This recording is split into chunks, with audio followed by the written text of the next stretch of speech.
And in one particular instance, I was at the Matrix, which was in Canada in November 2019. And I was obviously dumbfounded at the way Bob was able to, I suppose, read people's energy and pick up on stuff. And, I thought it was amazing. So I decided, I suppose, towards the end of the week, at the end of the event, we were all invited to Bob's house for lunch. And we got the opportunity to, talk to him and have a chat and ask questions. So that's what I did. I had lots of things that were going through my mind. Earlier in the week, Bob had talked lots about frequency and I suppose being on the right frequency of what you want. And I suppose in some cases I got a little bit lost with it and was looking into it probably too in depth, which is what I've always done. I used to think about things too much and analyze things too much, including conversations with people or what someone might say or what I might say to somebody else. But what I realized was that this was part of my self image that I needed to change. But anyway, a long story short, when I managed to meet Bob in his home and I asked him a question, and I said to him, Bob, do you mind me asking you, how do you, or how are you able to read people energy so well and to be spot on? And I'll never forget what he said. He just turned around and he said, you're very sensitive. And that was it. That was the basis of the question I'd asked him. Now, I'd spoken to him about other stuff before that, but I'd plucked up the courage to ask that question. And his answer was, you're very sensitive. Now, I walked away, and for some time, I was trying to figure out, what he meant by being very sensitive. And the reason for that is, I know people might say, well, being sensitive is being sensitive. But for many years, for me, I had been, I suppose, as I grew up, people used to say to me, you're very sensitive. And I always took that as being, I was a little bit, or I could get annoyed very easily. So I was a little bit touchy, some people might say. But certainly, very sensitive was a word or two words that came out a lot from a lot of people.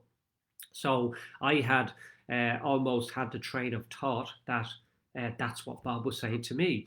And so I'd realized that very powerful words, but I just couldn't figure out what he meant. So I decided to go back and ask again for a second time. So I was being greedy, going back and wanting to have a second conversation whilst other people wanted to talk to him. But I did. I went back up and I asked him again. And I said, Bob, I hope you don't mind me asking you. We had a quick chat earlier.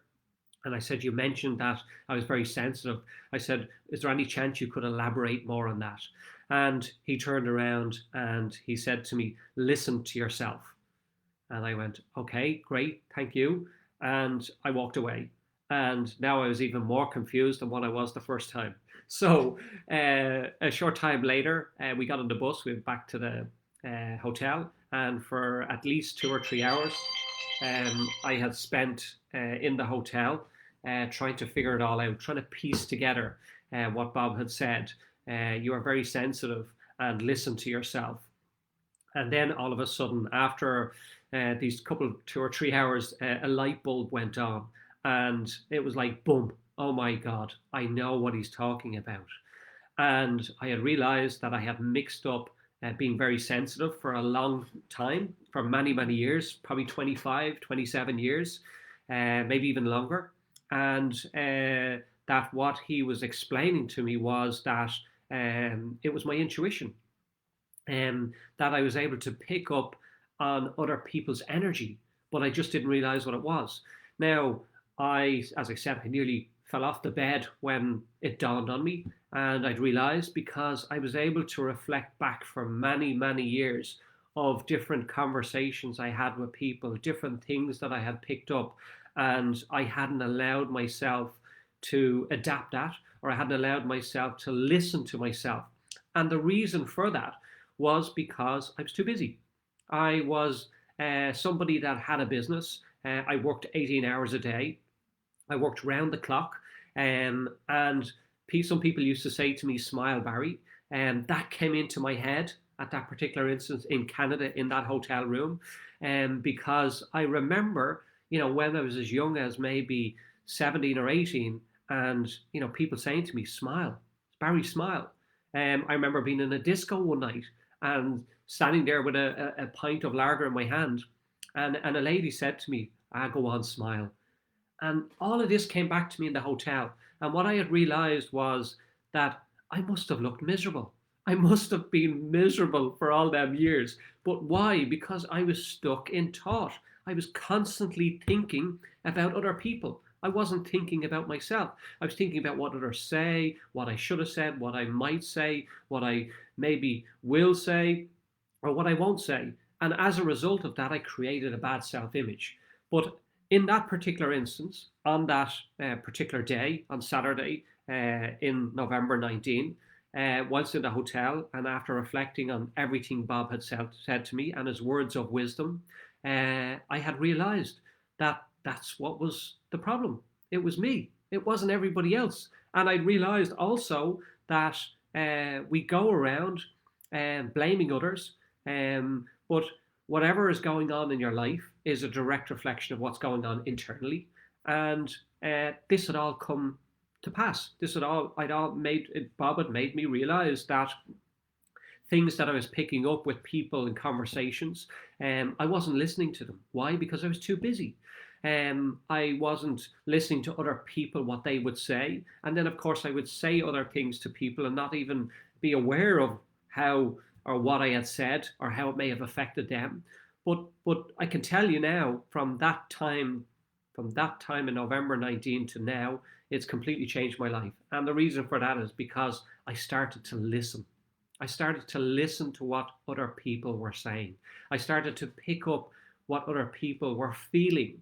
And as a result of that, as I said, it changed my life. It allowed me to do lots of other things. It allowed me to become a more effective communicator. It allowed me to excel in my business. It allowed me to excel in my communication with other people.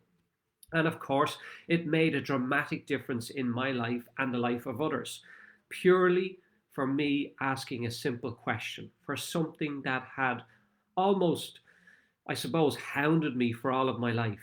And Bob's simple answer, powerful answer, true and true of Bob, to give me, 3 words and then reply with a further 2 words to be able to solve my problem. And that, as I said, has allowed me to change my life forever, and in a good way. And this is what happens to a lot of people. They don't realize that there are lots of things that can be holding them back. There are lots of things that they don't say that they should say. And there are lots of things that they're almost fearful of. The fear, doubt, and worry sets in, which doesn't allow them to get the results they want. And then, of course, we have our decision-making process, which we tend not to be able to make decisions because we have a fear of what's going to happen. But from that day to this, having gone through that, I'd realized that all of that was a lot easier, and it should have been a lot easier before that.